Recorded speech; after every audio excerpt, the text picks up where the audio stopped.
રાજ્યમાં દિવાળી તહેવારનો અત્યારે માહોલ ચાલી રહ્યો છે। દરેક પર્યટન સ્થળ ઉપર લોકો પહોંચી રહ્યા છે, તો બીજી તરફ તમામ વચ્ચે દમણમાં પણ પ્રવાસીઓની ભારે ભીડ જામી છે। દમણના દીવકા સહિત જંપોર, લાઇટ અને હાઉસ બીચ સાથે ઐતિહાસિક કિલ્લા અને સાથે ચર્ચ પ્રવાસીઓ માટે આકર્ષણનું કેન્દ્ર બન્યું છે।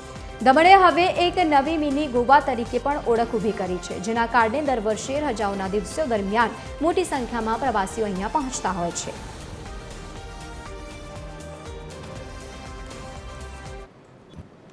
गई आज हम दमन को एक्सप्लोर करने आए हैं हमारी पूरी फैमिली के साथ। हम यहाँ पे अभी तक जंपोर बीच, देवका बीच सब घूम चुके हैं। यहाँ पे एक बहुत अच्छा एक एवियरीज भी है जहाँ आपको बर्ड्स एंड ऑल उन सब के बारे में जानकारी देते हैं।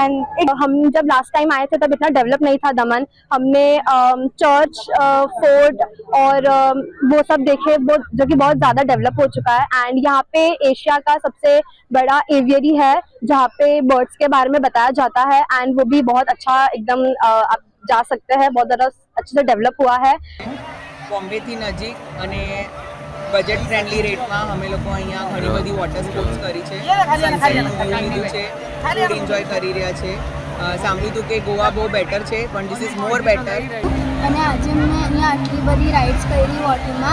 મને સૌથી વધારે ડિસ્કોમાં મજા આવી અને હું પહેલી વખત દમણ આવી છું અને મારું એક્સપિરિયન્સ બહુ સારું હતું।